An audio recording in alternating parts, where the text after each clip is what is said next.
பொன்னியின் செல்வன் நான்காம் பாகம் மணிமகுடம். அத்தியாயம் 9. நாய் குரைத்தது. மணிமேகலை வந்தியத்தேவனுடைய முகத்தை பார்த்த வண்ணம் நின்றாள். வந்தியத்தேவனும் புன்னகை புரிந்த வண்ணம் நின்றான். இந்தப் பெண்ணிடம் என்ன சொல்லிவிட்டு எப்படி தப்பிச் செல்வது என்று அவன் மனம் சிந்தித்துக் கொண்டிருந்தது. இச்சமயம் எங்கேயோ தூரத்திலிருந்து ஒரு குரல், அம்மா, என்னை அழைத்தீர்களா என்று கேட்டது. இல்லையடி, உன் வேலையைப் பார் என்றாள் மணிமேகலை. உடனே அவளுடைய திகைப்பு நீங்கியது.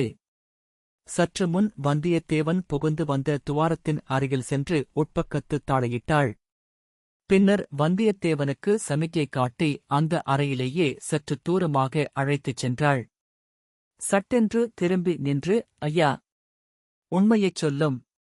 சந்திரமதி உம்மை அழைத்ததாக கூறினீரே, அது நிஜமா என்று கேட்டாள். ஆம் அம்மணி. எப்போது, எங்கே பார்த்து உம்மை அழைத்தாள்? சற்று முன்னால்தான். அடுத்த அறையில் நான் குரங்கின் பின்னால் மறைந்து நின்றபோது நீங்கள் இருவரும் வந்து பார்த்துவிட்டு திரும்பினீர்கள். நீங்கள் திரும்பிய பிறகு அவள் என்னை பார்த்து, குரங்கே, நீ என்னுடைய அறைக்கு வந்து இருக்கிறாயா? வேண்டாத சமயத்தில் வருகிறவர்களை பயமுறுத்தி அனுப்பச் சௌகரியமாயிருக்கும் என்றாள். அது தங்கள் காதில் விழவில்லை போலிருக்கிறது. மணிமேகலை இளநகை புரிந்த வண்ணமாக, காதில் விழுந்திருந்தால் அவளை சும்மா விட்டிருப்பேனா என்றாள். இளவரசி, தங்கள் தோழி பேரில் கோபிப்பதில் பயன் என்ன? என் முகமும் வாலில்லா குரங்கின் முகமும் ஒன்று போலிருந்தால் அதற்கு சந்திரமதி என்ன செய்வாள்? உமது முகத்துக்கும் வாலில்லா குரங்கின் முகத்துக்கும் வெகு தூரம். குரங்கின் முகத்துக்கும் அதற்கு மேலே தொங்கிய ஆந்தையின் முகத்துக்கும் உள்ள தூரம் போலிருக்கிறது. உமது முகம் குரங்கு முகமும் அல்ல, ஆந்தை முகமும் அல்ல, ஆனால் குரங்கின் சேஷ்டையெல்லாம் உம்மிடம் இருக்கிறது. சில சமயம் ஆந்தையைப் போலவும் விழிக்கிறீர். சற்று முன்னால் இதோ இந்தக் கண்ணாடியில் எட்டிப் பார்த்து விழித்தது நீர்தானே? ஆம் இளவரசி, நான்தான்.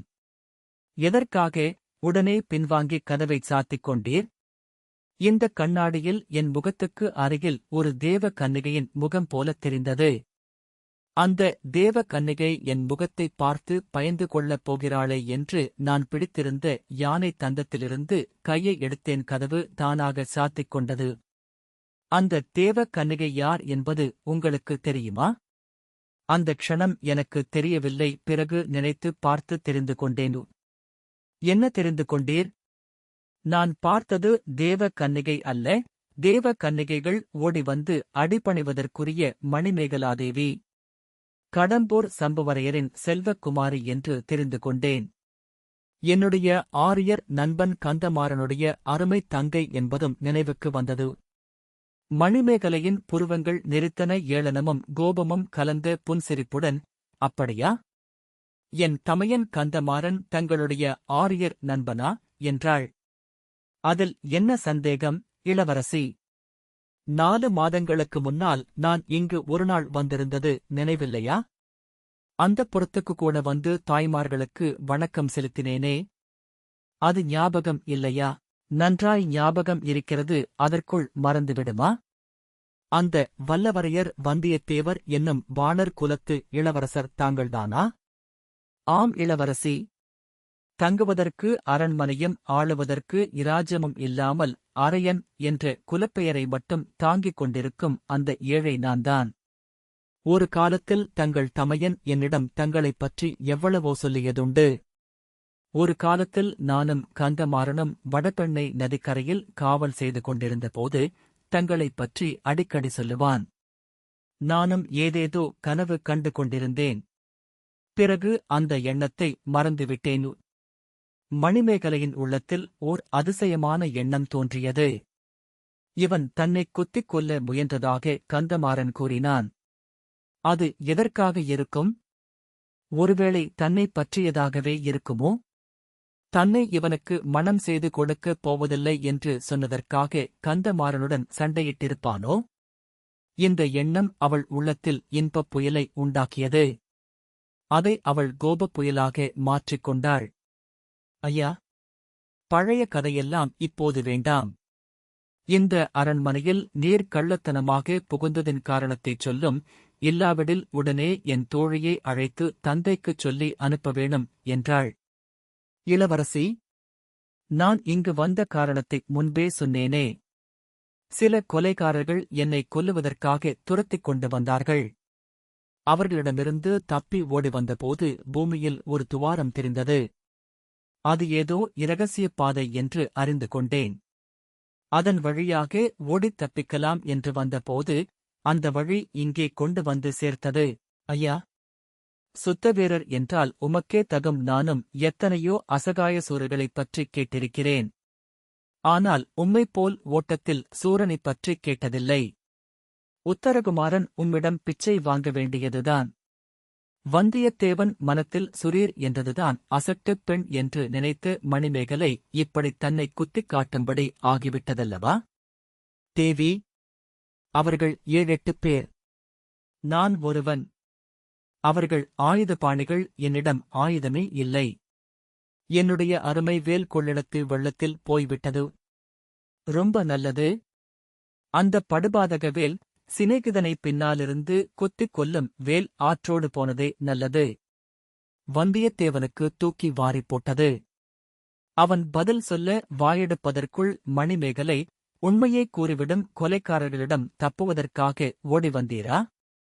கொலை செய்வதற்காக இங்கு வந்தீரா என்று கேட்டாள்.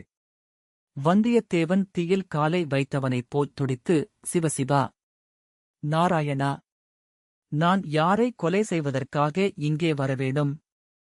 என் ஆரியர் சிநேகிதரின் அருமை தங்கையையா? எதற்காக என்றான். நான் என்ன கண்டேன்? அருமை சிநேகிதன் என்று வாய்க்கூசாமல் பொய் சொல்கிறீரே. அப்பேற்பட்ட அருமை சிநேகிதனின் பின்னாலிருந்து முதுகிலே குத்திக் கொல்லுவதற்கு நீர் முயலவில்லையா? அது எதற்காகவோ அதே காரணத்துக்காக இங்கே யாரையேனும் கொலை செய்வதற்கு நீர் வந்திருக்கலானு. கடவுளே, இது என்ன வீண் பழி? நானா கந்தமாறனின் முதுகில் குத்தினேன்? அப்படிப்பட்ட காரியத்தைச் செய்வதற்கு முன்னால் என் கையை வெட்டிக் கொண்டிருப்பேனே. இளவரசி, இத்தகைய படுபாதகமான பொய்யை தங்களிடம் யார் கூறினார்கள்? என் அண்ணனே கூறினான். வேறு யாராவது கூறியிருந்தால் நான் நம்பியே இருக்க மாட்டேன். கந்தமாறனா இப்படிக் கூறினான்? அப்படியானால் நான் உண்மையில் துர்ப்பாக்கியசாலிதான். யாரோ அவனை முதுகிலே குத்தித் தஞ்சாவூர் மதில் சுவருக்கு அருகில் போட்டிருந்தார்கள். மூர்ச்சையாகி கிடந்த அவனை நான் தூக்கிக் கொண்டு போய்ச் சேந்தன் அமுதன் குடிசையில் சேர்த்துக் காப்பாற்றினேன். அதற்கு எனக்கு கிடைத்த வெகுமதியா இது? இளவரசி, எதற்காக அவனை நான் கொல்ல முயன்றேனாம்? ஏதாவது காரணம் சொன்னானா? சொன்னான். நீர் என் அழகை பழித்து அவலட்சணம் பிடித்தவள் என்று இகழ்ந்தீராம். தஞ்சாவூர் பெண்கள் என்னைவிட அழகிகள் என்று சொன்னீராம். அதனால் கந்தமாறன் கோபங்கொண்டு உம்மை நன்றாய்ப் புடைத்தானாம். நேருக்கு நேர் சண்டையிடக் கையினாலாகாமல் பின்னாலிருந்து குத்திவிட்டீராம். இதெல்லாம் உண்மையா இல்லையா? பொய், பயங்கரமான பொய். தங்களை அவலட்சணம் என்று சொல்வதற்கு முன்னால் என் நாக்கையே துண்டித்துக் கொண்டிருப்பேனே. கந்தமாறன் அல்லவா அவனுடைய சகோதரியை நான் மறந்துவிட வேண்டும் என்று வற்புறுத்தினான். எதற்காக? இராஜ்யம் ஆளும் பேரரசர்கள் தங்களை மணந்து கொள்ளக் காத்திருப்பதால் தங்களை நான் மறந்துவிட வேண்டுமென்று வற்புறுத்தினானு. நீரும் அடியோடு என்னை மறந்து விட்டீராக்கும்.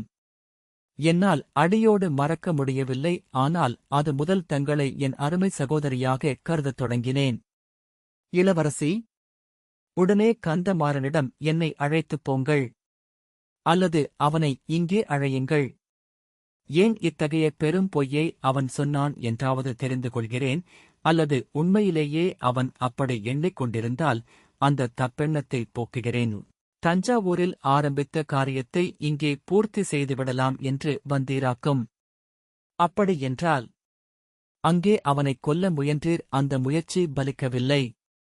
கடவுளே, கந்தமாறனைக் கொல்லுவதற்கு அவனுடைய அரண்மனையைத் தேடியா வருவேன்? இரகசிய வழியாக வந்தது வேறு எதற்காக? அதோ உற்று கேளுங்கள். என்னைக் கொல்ல வந்தவர்கள் அடுத்த அறையில் இன்னும் இருக்கிறார்கள். அவர்கள் நடமாடும் சத்தமும் பேசும் குரல்களும் கேட்கவில்லையா? அவர்கள் எதற்காக உம்மை கொல்ல வரவேணும்? அவர்களைப் பார்த்தால் மந்திரவாதிகள் போலிருக்கிறது. ஒருவேளை நரபலி கொடுக்கும் கூட்டமாயிருக்கலாம். சகல இலட்சணங்களும் பொருந்திய ராஜகுமாரனாகிய உம்மை அதற்காக பிடித்தார்கள் போலிருக்கிறது என்று கூறி மணிமேகலை சிரித்தாள். அதுதான் எனக்கும் அதிசயமாயிருக்கிறது. இந்த ஆந்தை விழிவிழிக்கும் குரங்கு மூஞ்சிக்காரனை அவர்கள் எதற்காக பிடிக்க வந்தார்கள் என்று தெரியவில்லை. உங்கள் பேச்சைக் கேட்ட பிறகு ஒரு சந்தேகம் உதிக்கிறது.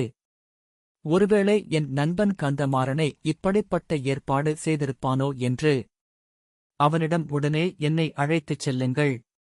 ஒன்று அவனுடைய தப்பபிப்பிராயத்தை போக்கிக் கொள்ளட்டும், இல்லாவிட்டால் என்னை அவன் கையினாலேயே கொன்றுவிடட்டும். கொலைக்காரர்களை எதற்காக ஏவ வேண்டும்? அம்மணி, உடனே கந்தமாறனை அழைத்து விடுங்கள். ஐயா, அவ்வளவு அவசரப்பட வேண்டாம். கந்தமாறன் ஊரில் இல்லை. எங்கே போயிருக்கிறான்? காஞ்சிக்கு கரிகாலரை அழைத்து வரப்போயிருக்கிறான். நாளை இரவு எல்லாரும் இங்கு வந்து விடுவார்கள். அதுவரையில் நீர். அதுவரையில் என்னை இங்கேயே இருக்கச் சொல்கிறீர்களா? அது நியாயமல்ல. இங்கே இருக்கச் சொல்லவில்லை. இன்னும் சற்று நேரத்துக்கெல்லாம் இங்கே பழுவூர் இளையராணி வந்து விடுவாள். பிறகு காக்காய் இங்கே வர முடியாது. பழுவேட்டரையர் எப்பேற்பட்டவர் என்பது உமக்குத் தெரிந்திருக்கும். அவர் உம்மை இங்கே கண்டால் உடனே கண்டதுண்டமாய் வெட்டிப் போட்டுவிடச் செய்வார். அக்கிழவருக்குத்தான் பெண்டாட்டியின் பேரில் எவ்வளவு ஆசை என்று சொல்லி மணிமேகலை சிரித்தாள். வந்தியத்தேவன் முன் தடவை பழுவேட்டரையர் வந்தபோது நடந்ததையெல்லாம் நினைத்துக் கொண்டான். அப்படியா? பழுவேட்டரையருக்கு பழுவூர் ராணி பேரில் ரொம்ப ஆசையா என்று கேட்டான். அது நாடு நகரம் எல்லாம் தெரிந்த விஷயம் ஆயிற்றே. போன தடவை 8 மாதங்களுக்கு முன்னால் இங்கே ஒரு தடவை அவர்கள் வந்திருந்தார்கள். பழுவூர் ராணி அந்தப்புறத்துக்கு வரக்கூட கிழவர் விடவில்லை. அப்படி கண்ணும் கருத்துமாய் பாதுகாக்கிறார். இந்தத் தடவை சில நாள் இங்கே இருக்கப் போகிறார்களாம். பழுவூர் ராணிக்குத் தனி அந்தப்புறம் வேண்டுமென்று ஒரே தடபுடல். இந்தத் தடவையாவது எங்களையெல்லாம் பார்க்கப் போகிறாளோ, பார்ப்பதற்கு கிழவர் விடப் போகிறாரோ தெரியவில்லையோ. அப்படியானால் நான் இப்பொழுது என்ன செய்யட்டும்? அதுதான் நானும் யோசித்துக் கொண்டிருக்கிறேன். ஒரு யோசனை தோன்றுகிறது. என் தமையன் கந்தமாறனுடைய தனி ஆயுத அறை ஒன்று இந்த மாளிகையில் இருக்கிறது. அதில் உம்மை கொண்டு விடுகிறேன். நாளை சாயங்காலம் கந்தமாறன் வந்து விடுவான். அதுவரையில் அங்கேயே இரும். நீர் சொல்வதின் உண்மை பொய்யை கந்தமாறனிடம் நேரில் நிரூபித்து விடலாம். இளவரசி, அது முறையென்று. மிகவும் ஆபத்தான காரியம். என்ன ஆபத்து? அங்கே நான் எப்படி வந்து சேர்ந்தேன் என்று கந்தமாறன் கேட்டால் என்ன பதில் சொல்லுவது? உள்ளது உள்ளபடி சொல்லுகிறது. உள்ளது உள்ளபடி நான் இப்போது சொன்னதை நீங்களே நம்பவில்லையே. அடுத்த அறையில் என்னை தேடி வந்த ஆட்கள் இருக்கும் போதே. ஐயா, அதை இப்போதே சோதித்து விடுகிறேன். என்ன சோதிக்கப் போகிறீர்கள்? அடுத்த அறைக்குள் சென்று அந்த மனிதர்களைப் பார்த்து விசாரிக்கப் போகிறேன். அவர்கள் உம்மை கொல்ல வந்தவர்களா அல்லது நீர் அழைத்து வந்தவர்களா என்று தெரிந்து கொண்டு வருகிறேன். ஐயோ, அவர்கள் பொல்லாத துஷ்டர்கள். தாங்கள் அவர்களிடம் தனியாக அகப்பட்டுக் கொண்டால் என் அரண்மனையில் யார் என்னை என்ன செய்ய முடியும்? இதோ பாருங்கள் என்று கூறி மணிமேகலை யாருக்கும் தெரியாமல் தன் இடுப்பில் செருகியிருந்த சிறிய மடக்குக் கத்தியை எடுத்துக் காட்டினாள். யாரும் என்கிட்ட வர முடியாது. அப்படி ஏதாவது ஆபத்து வருவதாயிருந்தால் நீர்தான் சூராதி சூரர் இங்கே இருக்கிறீரே. அம்மணி, என்னிடம் தற்சமயம் ஆயுதம் ஒன்றுமில்லை. வல்லவனுக்கு புல்லும் ஆயுதம் என்று நீர் கேட்டதில்லையா? உமது பெயரே வல்லவரையர் ஆயிற்றே. ஆயுதம் கையில் இருந்தால் பெண்பிள்ளைகள் கூட சண்டை போடுவார்கள். ஆண்பிள்ளைகள் எதற்கு? உமக்கு வீண் கவலை வேண்டாம். அங்கே ஒரு அறையில் தூசு தட்டிக் கொண்டிருந்தவன் எங்கள் அரண்மனை வேலைக்காரன்தான். மற்றவர்களை அவன்தான் இட்டு வந்திருக்க வேண்டும். அவர்களும் எனக்கு தெரிந்தவர்கள் என்றே தோன்றுகிறது. அவர்கள் எதற்காக இங்கே வந்திருக்கிறார்கள் என்பதை தெரிந்து கொண்டு வருகிறேன். கதவுக்கு அருகில் நிற்க வேண்டாம். அதோ அந்த மற்களஞ்சியத்துக்கு அருகில் போய் சிறிது மறைந்து நில்லுங்கள். இவ்விதம் சொல்லிக் கொண்டே மணிமேகலை வேட்டை அறைக்குப் போகும் வாசற் பக்கம் சென்று அதன் கதவைத் திறக்க முயன்றாள். வந்தியத்தேவன் அவசரமாக நடந்து மரக்களஞ்சியத்தின் அருகில் சென்று மறைந்து நின்றான். மரக்களஞ்சியத்தின் கதவுகள் திறந்திருந்தன. அதற்குள்ளே தற்செயலாகப் பார்த்தான். அது தானியம் கொட்டும் களஞ்சியம் அல்லவென்று தெரிந்தது. அறைக்குள்ளே படிப்படியாக அமைந்திருந்தது. ஒவ்வொரு படியிலும் யாழ், வீணை, மத்தளம், தாளம் முதலிய இசைக்கருவிகள் அடுக்கி வைக்கப்பட்டிருந்தன. மேலே சிறிது அண்ணாந்து பார்த்தான். படிகள் மேற்கூரை வரையில் போவதாகத் தெரிந்தது. இதற்குள் மணிமேகலை வேட்டை மண்டபத்தின் கதவை திறந்து கொண்டு உள்ளே பிரவேசித்தாள். அவளுடைய தைரியத்தை வந்தியத்தேவன் வியந்தான். அதே சமயத்தில் மணிமேகலைக்கு ஆபத்து ஒன்றும் நேருவதற்கில்லை என்று மனத்தை திடப்படுத்திக் கொண்டான். இதற்குள் அந்த அறையின் இன்னொரு பக்கத்திலிருந்து கதவு திறந்தது. அம்மா, அம்மா என்று கூவிக்கொண்டே சந்திரமதி உள்ளே வந்தாள். வந்தியத்தேவன் திடுக்கிட்டான். அவள் தன்னை பார்த்து விடாமலிருப்பதற்காக இசைக்கருவி களஞ்சியத்துக்குள் நுழைந்தான். அம்மா, அம்மா, தஞ்சாவூர்காரர்கள் கோட்டை வாசலில் வந்துவிட்டார்களாம். மகாராணி உடனே தங்களை அழைத்து வரச் சொன்னார்கள் என்று கத்திக்கொண்டே சுற்றுமுற்றும் பார்த்தாள். அவள் எதிரில் திறந்திருந்த வேட்டை மண்டப கதவை நோக்கிப் போனாள். கதவின் அருகில் நின்று பார்த்தால் வந்தியத்தேவன் களஞ்சியத்துக்குள் இருப்பது தெரிந்து போய்விடும். ஆகையால் அவன் விரைவாக சில படிகள் மேலே ஏறினான். ஒரு வீணையின் மீது அவன் முழங்கால் இடித்து அது சப்தித்தது. வந்தியத்தேவன் பீதி அடைந்து மேலும் சில படிகள் ஏறினான். அவன் தலை களஞ்சியத்தின் மேற்பலகையில் முட்டியது. என்ன விந்தை! அந்த மேற்பலகை வந்தியத்தேவனுடைய மண்டை முட்டிய போது சிறிது மேலே சென்றது. ஏதோ சந்தேகம் தோன்றி வந்தியத்தேவன் அப்பலகையைக் கைகளினால் நெம்பித் தூக்கினான். அது நன்றாய் மேலே போனதுடன் திறந்த இடத்தின் மூலமாக வெளிச்சம் வந்தது. தூரத்தில் சலசலவென்று சத்தம் கேட்டுக் கொண்டிருந்தது. ஒரு பக்கத்தில் வானத்தில் மின்னும் நட்சத்திரங்களும் தெரிந்தன.